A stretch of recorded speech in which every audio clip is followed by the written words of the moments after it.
Yo, what is poppin', guys? It is your boy Ashley, and I'm bringing you our Week 1 match against Seabass and the Santa Cruz Wartortles for the IBAD2. So, this, I'm just going to tell you off the bat, is certainly an interesting game. Let me talk about the team real quick. My Charizard X set I actually brought because I wanted him to lead Galvantula. I saw a replay the other day of a guy who had Charizard X playing a team with Galvantula. The other guy led Galvantula. He led Charizard X, hit Flame Charge, Belly Drum, and then swept the team. And seeing how Mega Metacham's Fake Out only did, I think, 39% max if it was Max Attack Adamant to my Charizard X set, I decided that I wanted to bring that set and lead off with Charizard X, Mega Evolve, Flame Charge, Belly Drum, and then try and kill everything with Fire Punch and Earthquake. Definitely would have had a problem with the Wartortle, but everything else does get absolutely obliterated by Fire Punch and Earthquake after a Belly Drum. So next up we had our Versace Jirachi set. This is Choice Scarf with Ice Punch, U-Turn, and Iron Head. And I'm not making a mistake. That had 3 moves on it. It had Zen Headbutt on there, which you can tell does pretty good work to his team. Besides Weavile, Zen Headbutt would be great. And we don't have it. Showdown did not save my moveset. I actually took a screenshot in the middle of the match to show the other dude that I really only had 3 moves on this Jirachi. You'll see why later. But man, that really pissed me off when I threw this Jirachi in on the first time and saw that one of my stab moves was not there. So we have a 3-move Choice Scarf Jirachi. So I guess it could be worse. It could have been a not Choice Scarf variant, but it's still not good. I was not happy when I threw that boy out and he had 3 moves. So next up we have our Mimikyu set. This is going to be Swords Dance, Shadow Claw, Play Rough, Shadow Sneak, and Ghostium Z. Just kind of trying to break through whatever I need to, whatever I can. Our Gliscor set is going to be Toxic Orb, Poison Heal with U-Turn, Stealth Rock, Earthquake, and Knockoff. Tentacruel has Rapid Spin, Toxic Spikes, Scald, and Ice Beam with Black Sludge. And our Vikavolt had Choice Specs, Volt Switch, Thunderbolt, Hidden Power Ice, and Energy Ball. So I wanted to use Vikavolt and Gliscor for kind of momentum switches, as well as maybe luring. Like that Vikavolt could definitely lure that Sand Slash out, which gets absolutely obliterated by Choice Specs Energy Ball. But yeah, so I guess without further ado, we'll just go ahead and jump in and watch the game, see what unfolds. So he actually leads Sand Slash, which I didn't like anything about. There's really no way I could get off what I needed to do here, so I'm just going to go switch into Tentacruel. I should have switched into Gliscor. That was just a bad decision on my part. As you can see, he gets the crit on the Earthquake and knocks me out. So already went from aiming for the 6-0 to down 5-1, turn 1. That's really good play. So I go straight into Mimikyu here and go ahead and decide to set up a Swords Dance, because I mean, he really can't do anything. He pretty much has to stay in an Earthquake here to make sure I don't set up the Swords Dance.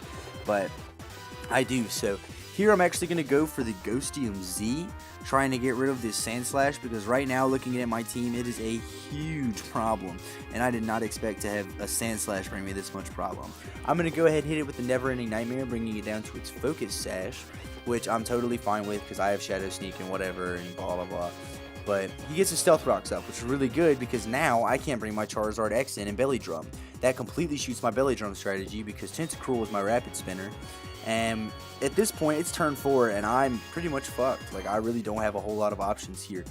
After doing some calcs, I discovered that there was a small percent chance that I lived the Icicle Crash, and I thought he might miss too, but I forgot that Weavile was his Z-Mon. So he's just going to put Mimikyu down in the dirt, and I kind of took a second here. I kind of stood up, got some water. I was really not happy with how I was playing, but made the decision to go here into my Charizard and try and Flame Charge, because I can resist these Ice type attacks coming in. As you can see, that Icicle Crash leaves me on 7%. I think it was like maybe a 10% chance to knock me out or something.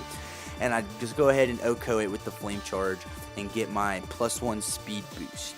So Here he's just going to go straight into Mega Medicham, obviously the best choice because he does Fake Out, Bullet Punch, Mach Punch, an assortment of, you know, priority moves. So he is going to go ahead and knock me out, and at this point it is really not looking good.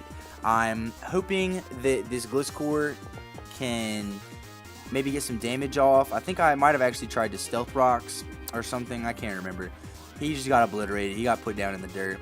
And we're going to go into our Vikavolt, hoping that our Vikavolt can live something.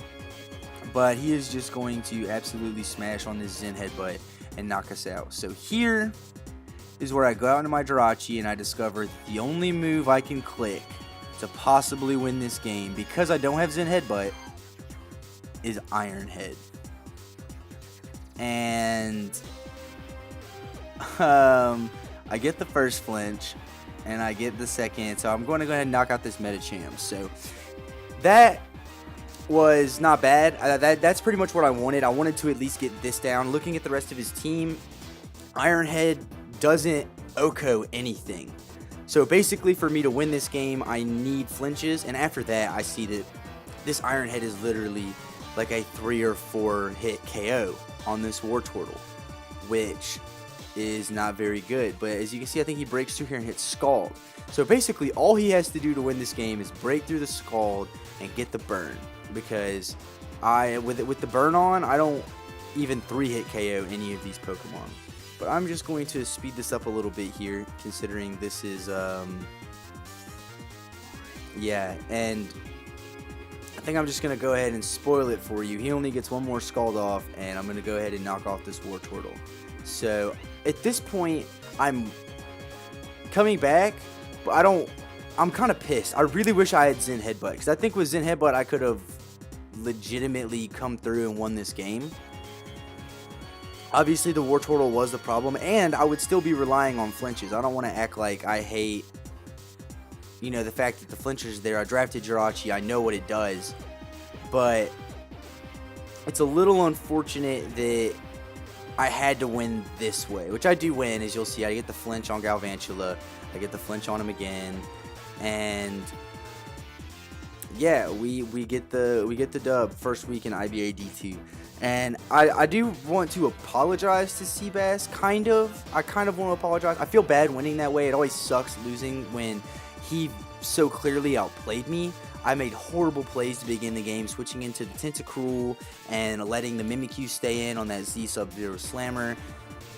Definitely, he played a much better game than I did. But it's kind of clear that he didn't bring anything that could do a ton of damage to Scarf Jirachi. Obviously, if any one of those moves would have broken through, he would have taken me down. And Zen Headbutt does have the chance to flinch as well. I don't know, man. This game has me conflicted because I'm really happy that I won, but I'm not happy that it had to come through the Iron Head. Even if I had won with the Zen Headbutt, I could stand behind that and be like, yeah, that's the move I picked. It had the best coverage. It does have a chance to flinch, but that's not why I picked it. I kind of, because that move was not there on my moveset, I was kind of pigeonholed into using Iron Head for the win, which I didn't like, but it's the game of Pokemon. You take the wins how you can get them, and I don't doubt that we will have a much better game the next time that we play, because it probably won't come down to being this way. I won't try my cheese Charizard set again.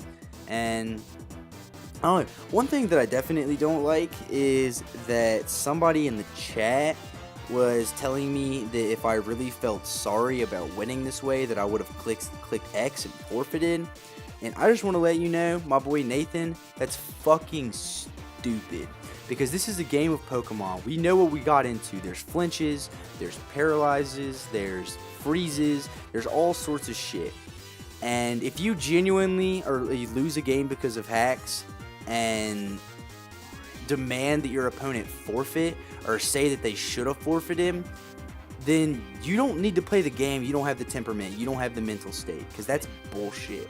If I've gotten beaten down by a Jirachi. I played a Jirachi where I got flinched 8 turns in a row on my Darmanitan against a Jirachi. And yeah, I was mad, but he brought the Jirachi. He knew what to do. He brought the set, and unfortunately, that's the way the cookie crumbles. That's just how that game went, and you move on to the next one. So that's just a general message to everybody. Losing to hacks sucks, but if you lose to hacks or see someone losing to hacks, do not request that the other person forfeit. That's Bush League. That's very immature, and honestly just makes you a little bit of a fuckboy. So I guess I'm done on that rant. I hope y'all enjoyed the video. I know it was a bit of a subpar battle to upload, but I am trying to upload all the videos, so oh well, hopefully next week will be better. I hope y'all appreciated it. Comment in the comment section below, unless you are said fuckboy. I really don't care what you say. Don't at me. And otherwise, y'all have a great day. Like, subscribe, comment, all the bullshit, and I will see y'all, I guess, sometime later this week.